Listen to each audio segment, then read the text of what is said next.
Alright, shout out nga pala dyan no, kay Congressman Benny Abante na kung saan nanggagalaiti sa inis at inggit itong peking congressman at bulaan na propeta, hindi, bulaan na pastor no, hypocrite na pastor si Boy Dila. Kasi sabi nga niya ang ano daw flood control project sa Davao City is 51 billion, napakalaking halaga daw noon, pero hindi naman daw talaga maayos ang flood control project sa Davao City gawa nung mayroon pa ring mga nagaganap na pagbaha sa syudad. Alam naman natin no kung ano ang katotohanan noon. Like tatama naman talaga, din naman natin dinideny yan na nagkakaroon talaga tayo ng baha sa Davao City. Pero yun na nga, obviously inuulan kasi tayo dito. Wala kasing shield yung ano natin atmosphere sa Davao City. Yung 51 billion hindi kanya, hanggang flood control lang talaga ang magagawa ng 51 billion. Hindi niya kayang gumawa ng iron dome.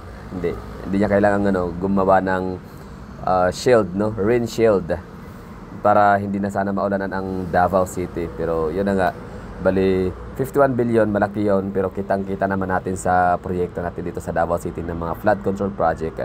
Pero nga pala, hindi nga pala ito tungkol sa ating ilog ha, hindi itong ilog na to dito, itong nasa video, kita ho natin yan. Yan po yung aking mga naunang mga video, vlog kung saan may kita ho natin yung world class talaga na flood control project ng Davao City. Kung saan may kita ho talaga natin na hindi lang siya basta pang-control sa baha no. O kumbaga kinontrol no, sa pamamagitan ng pera na 51 billion, sa pamamagitan ng napakatalino at napakagaling ng mga arkitekto natin at mga inhinyero at congressman syempre tsaka DPWH no. So talagang nagagawa natin na makontrol yung tubig baha. Ibig sabihin is ano siya no, like kahit natural calamity yung baha, but still kaya natin siyang i-control no, gamit yung ano nga natin, yung ating resources at katalinuhan ng tao. So dito sa Davao City applicable ho yun, applied ho talaga yung katalinuhan at kasipagan ng mga tao dito. Hindi kagaya sa ibang mga lugar na ang katalinuhan ay ginagamit lang panlamang na sa kapwa, ginagamit lang pang marama, ginagamit lang pang kurakot. So, alam na natin yan, sila Diskaya, sila Saldigo, na kung saan sa ibang bansa na. Martin Romualdez, marami actually no, lahat ng mga pumirma sa kay VP Sara na impeachment. So lahat yun may mga tinatago yung mga yon, may mga mga skeleton bones na tinatago sa kanilang mga closet or somewhere. So ibig sabihin doon, kumbaga para ano yun no, para idiomatic ng pagkasabi, di ba? Na ibig sabihin nun, may mga something yun, may mga baho yun ng mga yun, kaya sila nakikiisa sa hangarin ni Tambaloslos na mapatalsik si VP Sara Duterte, kasi alam nila na kapag kasi VP Sara Duterte ay magiging ganap na presidente ngayon 2028, kasi sure naman talaga yun, basta wag lang nilang i-assassinate yung ating butihing mayora, wag lang nilang paslangin sana, God forbid no, wag naman sana. So alam natin lahat yan na mananalo talaga siya sa pagiging pangulo sa 2028. So kapag ka siya ang nasa pwesto na posisyon, abay mas malala siya sa tatay niya, kasi kung si Tatay Digong ay meron pang warning no. For example, yung sa ABS-CBN, sabi na niya kung hindi kayo mag-settle na inyong problema, hindi kayo hindi nyo i-settle ang inyong problema, so talagang may kalalagyan kayo sa 2020, mapapasara kayo. So that's 2018 na, so 2 years pa ang binigay na palugit ni Tatay Digong. So in that case, napakabait ng mama no, ng matanda, at binigyan niya talaga ng parang chance ba no? Kay VP Sara walang ganon, kasi sabi nga niya, di ba, si VP Sara ay hindi siya walang areglo, hindi siya na-areglo, hindi siya nababayaran ng budget, hindi rin siya nababayaran ng pera, diba? So pag may kasalanan ka, panagutan mo talaga yan. Dinig natin yun no. So yun ang kinakatakutan ng mga kalaban sa politika ni VP Sara, kaya gusto lang patalsikin ito sa pamamagitan ng impeachment. Anyway, so ito na nga yung pangalawa na mapupuntahan. I mean, pangatlo na pala to, kasi una nga tulay sa may ilog no, sa Davao River, pangalawa doon sa may kanal sa may Barangay 23 Dasiba. Yan basta sa may Piapi, somewhere in Boulevard, downtown areas. Ito na yung pangatlo nating napuntahan na creek, or kasama rin siya sa flood control project ni Kong Pulong Duterte. Yan ay kanal lang ho, kanal lang ho yan, creek, pero kita nyo naman ang pagkagawa ng flood control project na yan, di ba? Sobrang solid, sobrang hindi tinipid talaga, no?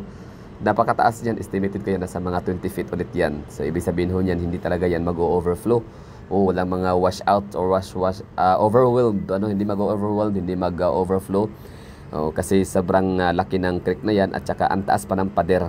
Tsaka talaga yung paggagawa pa pulido. Hindi siya basta-basta natutuklap. Matagal na ho yan dyan. Oo, existing na ho yan. Like, basta na mga 2000, early something. Basta ganyan na, time, kahit time pa ni, Mayora, no? Siyempre may din yan, may kinalaman din si Mayora dyan, si BP Sara, kasi nga, isa din yan talaga sa napansin ko nung siya'y umupo. Kung Tatay Digong ay ginawa niyang mas safety ang Davao City, kay BP Sara naman is pinapatuloy niya yung ganung mga advocacy ni Tatay Digong na to make Davao City a livable city for everybody, except sa mga kriminal.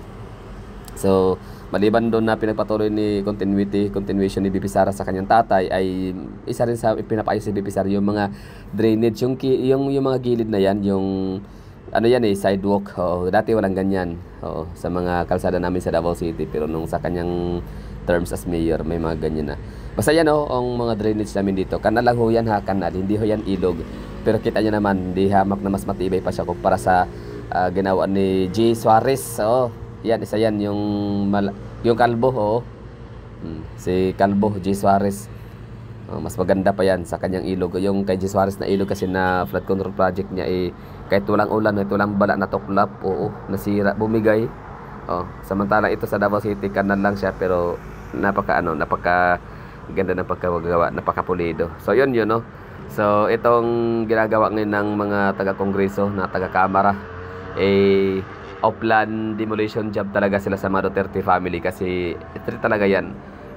Na kapag manalo yung mga yan, si VP Sara ng particular, may kalalagyan silang lahat, talagang ma-overwhelm ang kulungan. Tunay yan.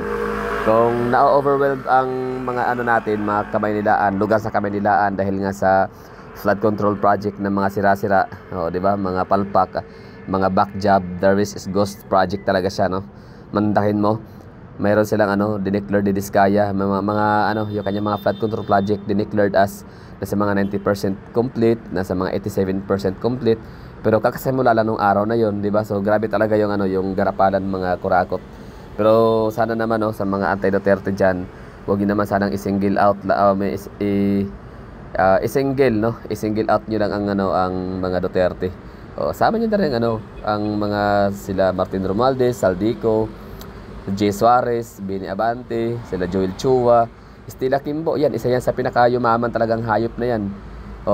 Dahil sa flood control project ko sa Marikina. Gamit na gamit ang baha, talagang pinapipirahan nila, mga walang konsensya.